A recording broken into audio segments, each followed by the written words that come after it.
Bonjour à tous, c'est Martin Rémy et bienvenue sur Simple Logique Explicable. Aujourd'hui, nous allons amorcer une partie en mécanique du solide rigide, la partie consacrée à la géométrie des masses. Donc aujourd'hui, nous allons particulièrement parler du centre d'inertie.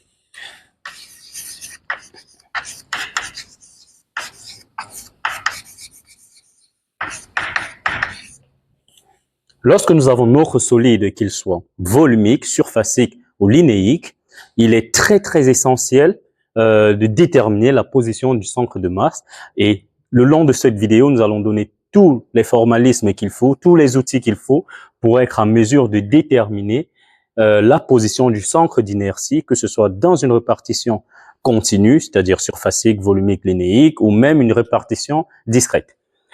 J'ai un petit faible pour cela, alors j'irai du discret au continu, ce qui nous permettra de bien voir comment on aboutit à cette expression. Je ne veux pas vous donner simplement l'expression, mais je veux qu'on parte des concepts qu'on connaît déjà, des concepts de barycentre dans une distribution discrète et remonter à l'expression de la position du centre d'inertie dans un milieu continu.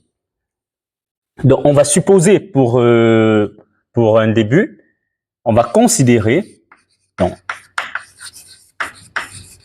considérant un système matériel discret,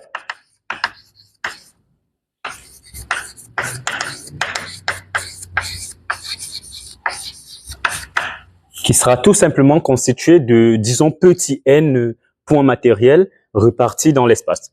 Donc nous avons là, on va dire ça c'est A1, là c'est A2, ainsi de suite. On a plein de points qui forment notre répartition de masse. Là, nous avons par exemple AN. Nous en avons N. C'est un entier naturel bien connu. Donc, nous cherchons maintenant à déterminer pour tout cet ensemble, en fait, la position du centre d'inertie, du centre d'inertie tout simplement. Et il faut savoir ici, en fait, qu'à chaque petit point M, à chaque petit point qui est là matériel, le fait qu'il soit matériel veut dire en fait qu'il possède une certaine masse. Donc là, par exemple, A1 va posséder la masse M1, A2 va posséder la masse M2, ici, par exemple, à N, la masse Mn. Tous les points qui sont là possèdent des masses. C'est juste, comme on ne connaît pas la valeur de la quantité N, on ne peut pas mettre des M un peu de partout, ça ne servira à rien de toute façon. Maintenant, partons de ceci pour établir la position du centre d'inertie, qu'on va appeler G. Donc, G est tout simplement défini dans ce système comme étant le barycentre de tous les points matériels qui forment mon système affectés de leur masse. Ça veut dire que ce sera le barycentre de A1 affecté de la masse petit m1, le barycentre A2 affecté de la masse petit m2, ainsi de suite, jusqu'au point AN affecté de la masse petit n. Donc voilà une description purement mathématique, on connaît cela depuis le lycée, qui nous permet d'avoir à peu près la position de l'isobarycentre des points, tout simplement, donc du barycentre de tous les points matériels d'un système. Nous avons déjà ceci. Maintenant, à partir de là, on va détacher cette expression pour avoir la position du point G. Donc ici, à partir de ça, on sait effectivement que nous pouvons écrire sans stresser que M1 G A1 plus M2 G A2 plus plus Mn G AN égale au vecteur nul. C'est la propriété pure et simple. Dans ceci, c'est pareil que ça de toute façon. Donc, maintenant, si on essaye de réduire l'expression, on aura tout simplement une sommation discrète sur I de MI G AI qui sera simplement égale au vecteur nul. Nous allons maintenant nous fixer une origine, bien sûr, pour notre repère et un système d'axes pour pouvoir repérer notre point matériel, notre centre d'inertie G. Donc là, nous avons O, à partir duquel, bon, là, on peut avoir X, Y, Z, n'importe quel système d'axes. il me faut juste définir mon référentiel pour pouvoir localiser mon centre d'inertie G. Donc ici maintenant, je vais utiliser la relation de Charles pour introduire dans ce vecteur le point O qui est l'origine de mon repère. Je me retrouve donc avec une sommation sur I de MI, facteur de GO, plus O AI, qui sera égal au vecteur nul. Alors, lorsque je détache cette expression, qu'est-ce que j'ai? Je me retrouve avec, je vais écrire ici pour que ce soit visible, somme sur MI de GO plus somme, c'est toujours sur I, de MI OAI égale au vecteur nul. Alors ici, qu'est-ce qu'on peut déjà constater?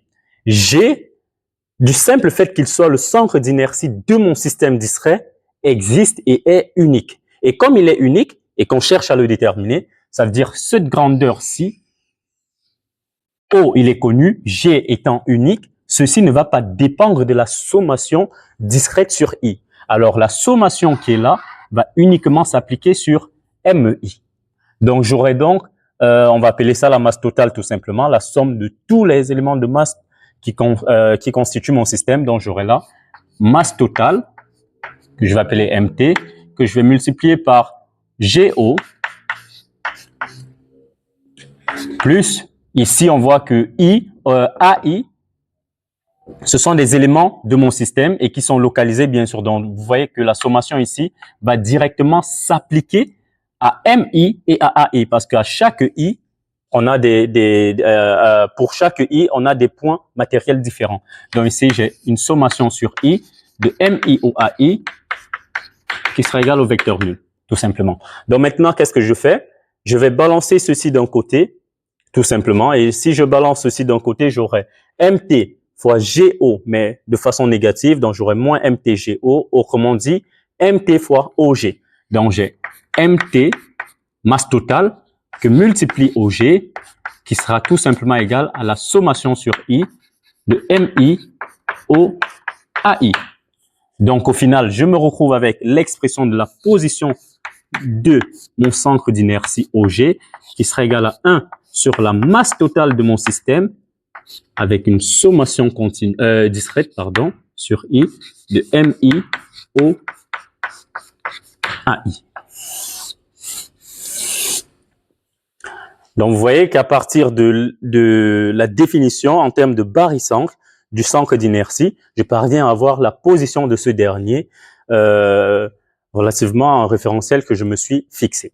Mais maintenant, ceci concerne une distribution distraite, ce qui sera très très souvent pas rencontré, on va dire, dans la réalité des faits, dans la réalité existentielle.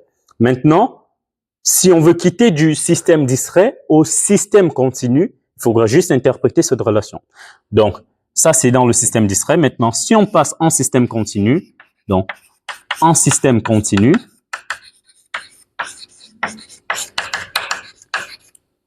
qu'est-ce qu'on aura? On aura tout simplement OG, qui est toujours la position de mon centre mon centre d'inertie, qui sera toujours égal à quoi? 1 sur MT, toujours 1 sur MT, mais sauf qu'ici, en fait, on n'aura plus un MT qui est la somme des MI, une somme distraite des MI comme on avait là. Donc ici, bien sûr, il faut le préciser, MT, c'est une sommation distraite sur tous les éléments de masse. Maintenant, vu que nous sommes en système continu, MT ici sera une sommation continue de tous les éléments de masse. Ça veut dire MT qui est là sera tout simplement une sommation continue, c'est-à-dire une intégrale, sur notre domaine que je vais appeler oméga, par exemple, des éléments de masse de ce domaine, c'est-à-dire de dm, tout simplement. Donc maintenant, nous avons MT. Au lieu d'avoir la sommation distraite qui est là, une sommation discontinue, on va avoir une sommation continue sur le domaine, que je vais toujours appeler oméga, de MI au AI. MI, c'est parce qu'on était capable de dénombrer les éléments de masse de mon système. Maintenant que je peux plus, je vais utiliser les éléments de masse tout comme je l'ai fait là. Donc, vous voyez comme j'avais somme des MI. Ici, c'est devenu une sommation continue des DM alors ici, pareil, j'aurai dm. Sauf que comme c'est une quantité vectorielle, je peux la mettre là, tout simplement.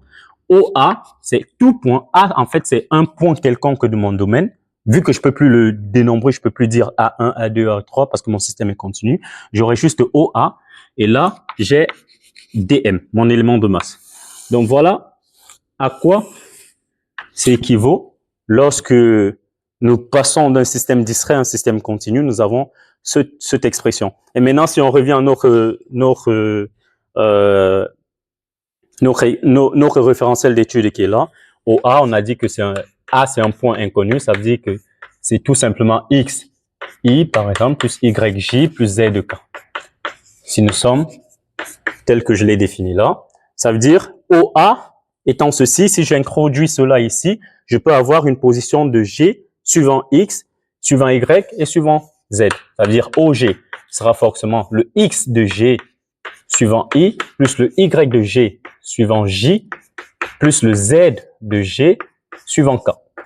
Donc, en introduisant ces deux relations ici et en prenant uniquement composante après composante, on aboutit alors à XG qui sera tout simplement égal à 1 sur la masse totale de mon système de l'intégrale sur mon domaine de X dm.